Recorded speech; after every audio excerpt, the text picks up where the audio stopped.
শুভ সকাল আমার প্রিয় বন্ধুরা, তোমরা সবাই কেমন আছো? আশা করছি তোমরা সবাই খুব ভালো আছো।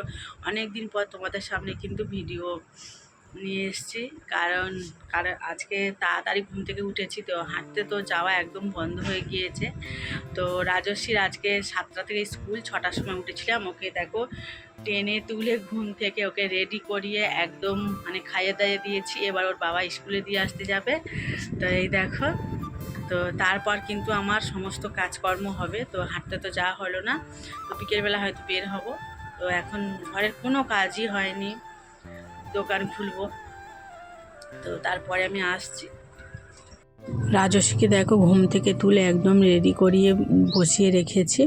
তোর বাবা ওকে দিয়ে আসতে যাবে, তো দেখো বেরিয়ে যাচ্ছে। আজকের আর ফুচকা ভাজবে না, আজকের ঘরে কিছু কাজ আছে, সেই কাজগুলো কিন্তু সারবে। আমি প্রায় 5-6 দিন তো তোমাদের সাথে কোনো ভিডিও শেয়ার করতে পারিনি। তো তোমাদেরকে আমি আগের একটা ভিডিওতে বলেছিলাম আমি ভীষণ গুরুতরভাবে অসুস্থ ছিলাম। তো খুব একটা ভালো ছিলাম না, মন মেজাজ একদমই খুবই খারাপ ছিল। তো 7টা বাজে দেখো রাজস্বীকে স্কুল দিয়ে আসতে যাচ্ছে। তো ভাবলাম আমি এখন দোকানটা খুলে ফেলি। যতই অসুস্থতার মধ্যে ভুগি না কেন, দোকানটা আমাদের রুজি রোজগারের জন্য। তো দোকানটা না খুললে আমাদের দেখো একটা রোজগার বলে মানুষের থাকে, এতেই আমাদের সংসার চলে। তো দুদিকে মিলিয়ে সংসার চলে বরমশাই। তো আমার একটা ফুচকাও বিক্রি করতে যেতে পারেনি যেদিন থেকে আমার শরীর খারাপ, শুধু আমাকেই সান্ত্বনা দিয়ে গিয়েছে। তো ভীষণ আমার পাশে ছিল, আমাকে সাপোর্ট করেছিল। তো মা বাবাও সাপোর্ট করেছিল, শুধু বলেছিল আমার কিছু হবে না। তো আমি শুধু চিন্তা করতাম যে আমার রাজস্বী শোনার জন্য। তো কারণ দেখো যার মা থাকে না তার কেউ থাকে না, শুধু চিন্তা করতাম যে আমার মেয়ের দায়িত্ব কে নেবে। শুধু ভগবানের কাছে আমি 1 সপ্তাহ ধরে কেঁদেছি, প্রার্থনা করেছি যেন আমার রিপোর্টটা ভালো আসে। তো ভগবানের কৃপায় একটু দোষ তো আছে, কিন্তু মোটামুটি রিপোর্ট ভালো আছে। ডাক্তার বললো ওষুধ খেলে ভালো হয়ে যাবে। তো আমাকে ধৈর্য ধরে ওষুধটা খেতে হবে। তো এখানে দেখো শাশুড়ি মাকে বলেছিলাম একটু কচু এনে দেওয়ার জন্য, কারণ ভীষণ খেতে ইচ্ছা করছিল।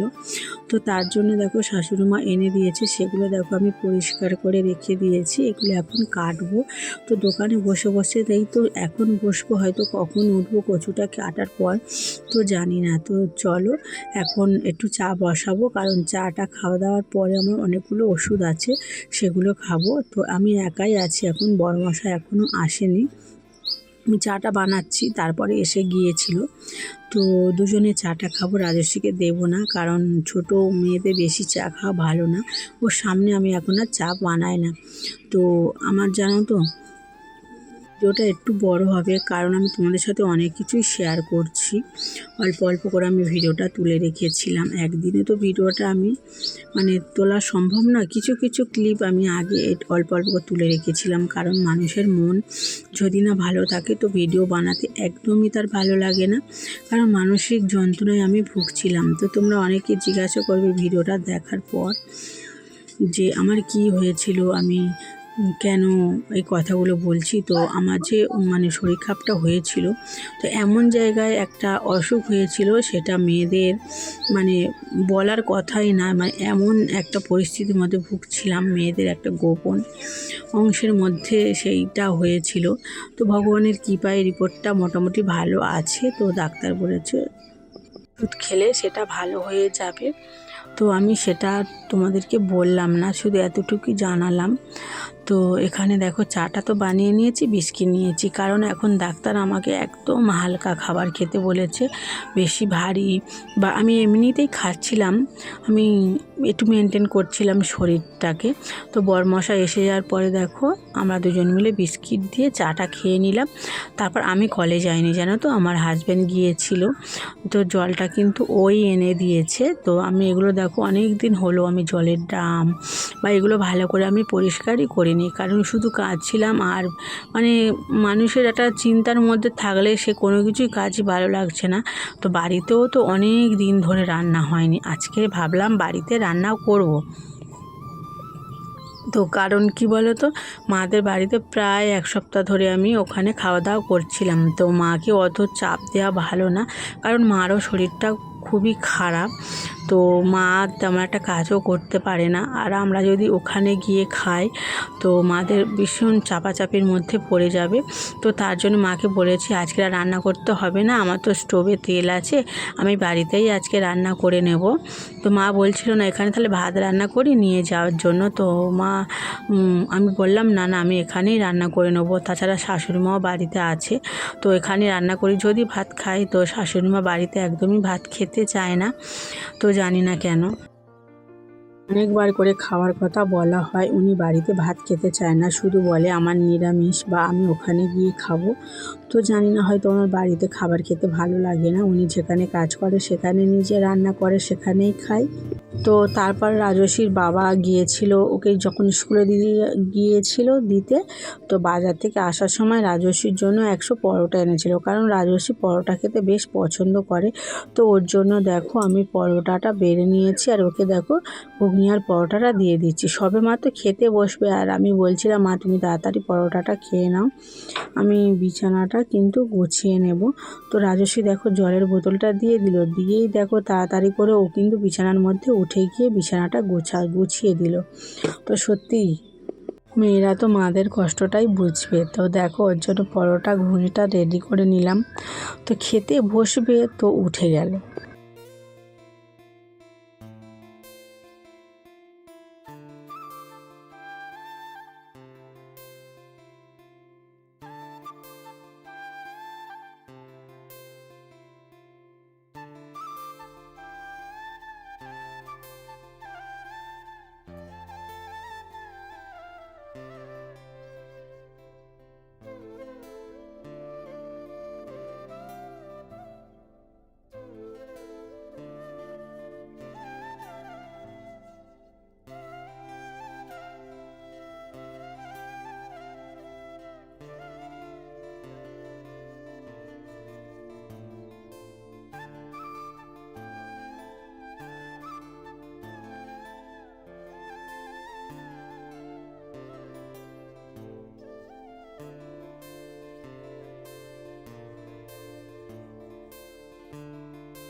তো এখানে কাটাপোনা মাছ এনেছিল, একেবারেই মাছটা কিনে এনেছিল যাতে আমি প্রতিদিন 2-1 পিস করে রান্না করতে পারি। তো বলছিলাম মাদের তো মানে কয়েকটা মাছ দেওয়া দরকার, কারণ মাদের বাড়ি অনেক দিন খেয়েছিলাম, আর আমরা বাজার হাট করিনি, মাই রান্না করেছিল বাজার হাট করে। তো মাদেরকে অল্প ভাবলাম দেবো, আর তারপর বাদবাকি রেখে দেবো, ওটা পরে আমাদের খাওয়া হবে। আর কচুটা জানো তো প্রায় 2 ঘন্টা ধরে বসে বসে আমি কাটাকুটি করেছি, কারণ কচু কাটার আমার অভ্যাস নেই, আমি ছোটো থেকে কোনো দিনই কাটিনি। না তাছাড়া যদিও বা কাটতাম, তো দোকানে কাস্টমার সামলাচ্ছিলাম, বারবার উঠে উঠে দেখো খুব ভালোভাবে কিন্তু কচুটা আমি কেটে নিয়েছি। কালো কড়াটার মধ্যেই রান্না করব, তো স্টোভের মধ্যে জলটা যখন টকবক করে ফুটছিল তার মধ্যে আমি লবণ দিয়ে দিয়েছিলাম, কারণ কচু যখন রান্না করতে হয় আমার মার কাছ থেকে শেখা লবণ দিতে হবে, কারণ কচুর ডাগে প্রচণ্ড জল, তো লবণ না দিলে কিন্তু জল ভাবটা কিছুতেই শুকনো হয় না। তোমরা যদি গ্যাসে রান্না করো অবশ্যই ওটা সেদ্ধের সময় অল্প করে লবণ দেবে, তো এতে দেখবে জলটা খুব ভালোভাবে বেরিয়ে যায় কচু থেকে, আর বেশিক্ষণ মানে একদম শুকনো শুকনো হয়, বেশি জল ভাব কিন্তু থাকে না। অনেকে কিন্তু কচুটা সিদ্ধের সময় লবণ দেয় না, তাদেরকে কিন্তু অনেকক্ষণ ধরে কিন্তু মানে জলটাকে মেরে মেরে শুকনো করতে হয়। এখানে দেখো আমি কচুটা তো সিদ্ধ করে নিয়েছি, এখন আমি রান্না করছি। তেল দিয়েছি, তার মধ্যে দিয়েছি 2টো শুকনো লঙ্কা, আর এখানে দেখো অল্প একটু 5 ফোড়ন দিয়েছি, সেটা ভালো করে দেখো ভাজা ভাজা করে নিয়ে তো আমি এখন আদা জিরে বাটাটা দেবো, কারণ আমি আদা জিরে বাটা দিতে ভুলে যাচ্ছিলাম, তো এখন আমি দিয়ে দিলাম। তো দেখো, আর এখানে আমি হাতে দেখো একটা নিম ডাল করেছি, কারণ আমাদের এখানে পড়তে হয় এগুলো, তো তাই পড়েছি, শরীর খারাপ একটা কারণ। আর এখানে রান্না করছি দেখো দোরটা দিয়ে, তো এখন বাজে 12টা। তো দোরটা দেখো খুলে মানে দোকানে কিছু একটা কেনার জন্য এসেছিলাম। আমি বললাম এখন আমি একদমই উঠতে পারবো না, কারণ মশলাটা পুড়ে যাবে, পুড়ে গেলে কিন্তু একদম মানে খারাপ লাগবে খেতে। তো অল্প তেল দিয়েই রান্না করছি। আর প্রথম না আমি কচুটা নিরামিষভাবে রান্না করব। কারণটা কি বলো তো, কারণ আমার শাশুড়ি মা কে যদি এই কচুটা রান্না করে চিংড়ি মাছ দিয়ে দিই তাহলেও বলবে আমি নিরামিষ খাবো, তো উনি নাকি নিরামিষ খাচ্ছি। তো ভাবলাম আগে আমি নিরামিষভাবে করে নিই, কারণ আমি রান্না করার সময় 3টে কড়া ব্যবহার করেছিলাম। প্রথমে একটা কড়াইতে কচু সিদ্ধ করেছিলাম, তারপর আর একটা কড়াই মাছের ঝাল রান্না করেছি, আর একটা কড়াই দেখো চিংড়ি মাছ ভাজা করেছি অন্য কড়াতে। তো তারপর দেখো কচুটাকে আমি রান্না করছি। এখানে দেখো চিংড়ি মাছটা আমি ভেজে রেখে দিয়েছি, ওটা পরে আমি দেবো। পর ভিডিও নিয়ে এলাম, তো দেখো কোথায় বসে আছে, একদম নিচে পুকুরের ধারে বসে আছি। আর এই দেখো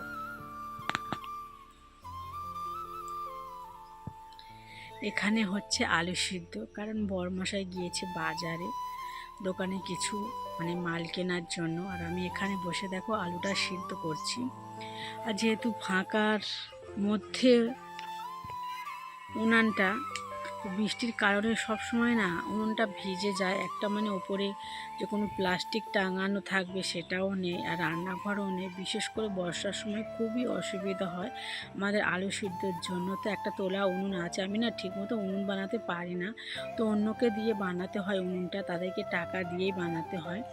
তো দেখো উনুনটা ভেঙে যাচ্ছে, মানে যেহেতু কি বলো তো তোলা উনুনে হয় না 5 কিলো 7 কিলো, কোনো সব আবার 10 কিলো আলুও সিদ্ধ হচ্ছে। কিন্তু মাটির মধ্যে উনুন না করে আলু সিদ্ধ কিন্তু করলে সেই আলুটা কিন্তু মানে উনুনটা বেশি দিন টেকে না।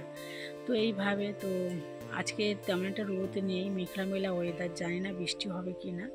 আর ভীষণ মনটা খারাপ, কারণ আমার শরীর ভীষণ অসুস্থতায় ভুগছি। আমি জানি না ভগবানের কাছে কি আমি পাপ করেছি তার জন্য এত এত সাজা পাচ্ছে। স্বামী তেমন একটা ইনকাম নেই, কিন্তু তার সত্ত্বেও দেখো বাড়িতে বড় বড় অসুখ। তো এর জন্য চিন্তা ভাবনা আমি কয়েকটা দিন ধরে আমি কিন্তু ভিডিও দিইনি, তো চেষ্টা করছি আমি যা করছি, তো সেটাই তোমাদের সাথে সবটুকু শেয়ার করা, একটু ভালো থাকার চেষ্টা করছি। তো চলো এখানে আমি উনুনটা ধোঁয়া কাটছে, কী বলো তো চারিদিকে ভীষণ হাওয়া হচ্ছে, তো এর জন্য। তো চলো উনুনটা দেখো কী অবস্থা, মানে ভেঙে গিয়েছে। আর মন মেজাজ ভালো না যে উনুনটা একটু সারবো। প্রায় 8 ঘন্টা ধরে উনুনটা আমি জ্বালাচ্ছি, তো এতক্ষণ পরে দেখো ধরেছে। একটা ঠিকমতো রান্নাঘরও নেই যে উনুনটা আমি মানে রান্নাঘরটা ভালো করে। তো তারপর দেখো দুপুরবেলা খাওয়া দাওয়ার সময় কোনো ভিডিও করতে পারিনি, তো কারণ রাজস্বী কান্নাকাটি করছিল ফোনটা দেখার জন্য, ওকে দিয়ে দিয়েছিলাম। তারপর দেখো খাওয়া দাওয়ার পরে তো আমি ওষুধ খাইনি, কারণ শরীরটা খুবই খারাপ লাগছিল, আর খেতে খেতে অনেকটাই দেরি হয়ে গিয়েছে।